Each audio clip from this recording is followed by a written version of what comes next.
Mono काल रखडलेली होती, मात्र आज मोनो रेल प्रवासामध्ये नेमकी काय परिस्थिती आहे, मोनोमध्ये प्रवाशांची संख्या कशी आहे याचा झी 24 तासनं रियालिटी चेक केलेला आहे। आढावा घेतला आमच्या प्रतिनिधी मनश्री पाठक यांनी। मोनो रेल्वे रखडल्यानंतर अडकल्यानंतर आज पुन्हा एकदा मोनो रेल्वेतनं प्रवास करतायत मुंबईकर आणि मुंबईकरांसोबत मी सुद्धा आज मोनो रेल्वेतून प्रवास करते। खरं तर इथे प्रत्येकाच्या चेहऱ्यावर एक चिंता आहे, भीती आहे, कारण मोनो रेल्वे अडकण्याचा थांबण्याचा ही काही पहिली वेळ नव्हती। मात्र कालच्या घटनेमध्ये मोनो रेल्वेमध्ये शेकडो प्रवासी एकाच वेळी अडकून पडलेले होते, ते गुदमरलेले होते आणि आज पुन्हा एकदा काही मुंबईकर मोनो रेल्वेतून प्रवास करतायत। भावा, भीती वाटते का? कालचं बघितलं होतं टीव्हीवर काय झालं ते? हो, बघितलं होतं, पण ते लोकांची चुकी होती, कारण की एवढे 600 लोक होते ट्रेनमध्ये, मग त्याच्यामुळे ती बंद पडणारच होती।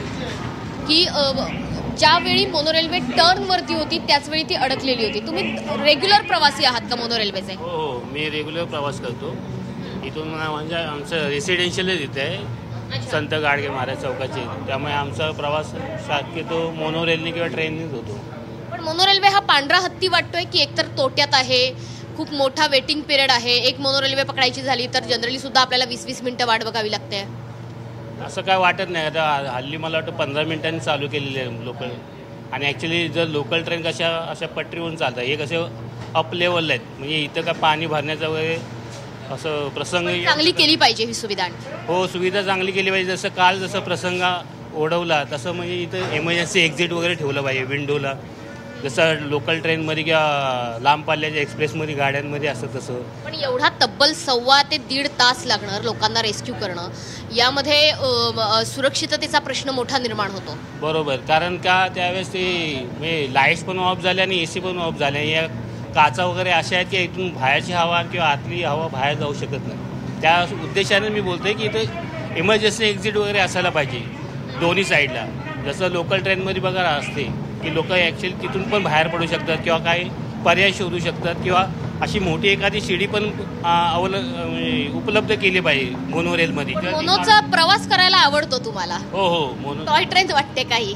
असं नाही, पण प्रवास करायला ठीक वाटते। म्हणजे कुठेही आपण सपोज लोकल ट्रेनपासून जर आपल्या हार्बर लाईनला जायचं असेल तर हे पर्याय चांगला वाटतो। आता दृश्य जरी बघितलं आपण इकडनं काचांमधनं दिसणारं, तरी सुद्धा एक खूप छान दृश्य बघायला मिळतं, छान मुंबई बघायला मिळते। इथनं उंचावरनं प्रवास आहे साधारणतः, आणि महत्त्वाचं म्हणजे कुठेही अडकत नाही। मात्र तरी सुद्धा सुरक्षिततेचा प्रश्न आहे, तो जर सोडवला गेला तर मोनोचा प्रवास सुसह्य ठरेल। हो, बरोबर, सुसह्य ठरेल। जर व्यवस्थित जरी सुविधा अजून वाढवल्या यातल्या तर चांगली आहे ॲक्च्युली मोनो रेल लोकांच्या उद्देशाने। मोनो रेल्वेचा प्रवास चांगला आहे असं प्रवाशांचं म्हणणं आहे, कारण अंतर्गत रस्त्यांना सगळ्यात महत्त्वाचं आहे की अंतर्गत रस्त्यांना मोनो रेल्वे जोडते। सध्या बघा, हा टर्नवरनं आता सध्या मोनो रेल्वे जाते। अनेकांना ही टॉय ट्रेन वाटते। जेव्हा ही मोनो रेल्वे सुरू केली होती तेव्हा सुद्धा बरीचशी टीका झाली होती, तुम्ही अंतर्गत रस्त्यांना मोनो रेल्वे जोडण्याचं काम करते, आणि म्हणूनच ही मोनो रेल्वे जे वडाळा चेंबूर भागातले रहिवासी आहेत त्यांच्यामध्ये विशेषतः लोकप्रिय आहे। तुम्ही नेहमी प्रवास करता का मोनो रेल्वेने? म्हणजे 1-2 दिवस आड करून करतो प्रवास। अच्छा, आता भीती वाटते का कालच्या घटनेनंतर? नाही, काल तर प्रवास केला आणि त्याबद्दल भीतीच लोकांना बघून भीती वाटली नाही? नाही, कशा त्यात काय बियायचं। ते महानगर कोणत्या सुधारणा झाल्या पाहिजेत? कारण सुधारणा म्हणजे ट्रेन टायमावरती, म्हणजे 10-15 मिनिटांनी आली पाहिजे ट्रेन, कारण कधी कधी अर्धा पाऊण तास माणसांना वेटिंग करायला लागते बस।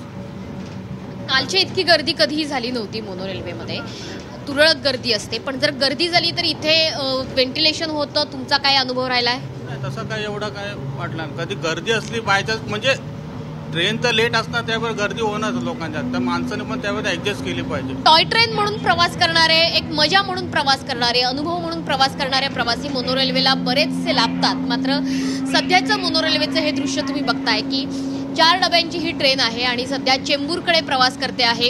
कालच्या घटनेनंतर सुद्धा मोनो रेल्वेमधून प्रवास करणाऱ्यांची संख्या एकदमच घटली आहे असं म्हणता येणार नाही। जे नियमित प्रवासी आहेत मोनो रेल्वेचे ते आजही मोनो रेल्वेमधनं प्रवास करतायत। मात्र मोनो रेल्वेच्या पुलावरती असणारी वेडीवाकडी वळणं, त्यासोबतच मोनो रेल्वेचं मध्ये अडकणं, या संदर्भात सुरक्षिततेची काळजी जास्तीत जास्त घेतली जावी अशा पद्धतीची अपेक्षा हे प्रवासी व्यक्त करतात। इतकंच नाही तर मोनो रेल्वे हा केवळ पांढरा हत्ती ठरू नये, तर मोनो रेल्वेला अधिक चांगल्या पद्धतीने चालवलं जावं की जेणेकरून मुंबईकरांना एक चांगली वाहतूक व्यवस्था या निमित्ताने मिळेल, अशी सुद्धा अपेक्षा प्रवासी व्यक्त करतायत. कॅमेरामन विद्याधर सह मनीष पाठक, झी 24 तास, मुंबई.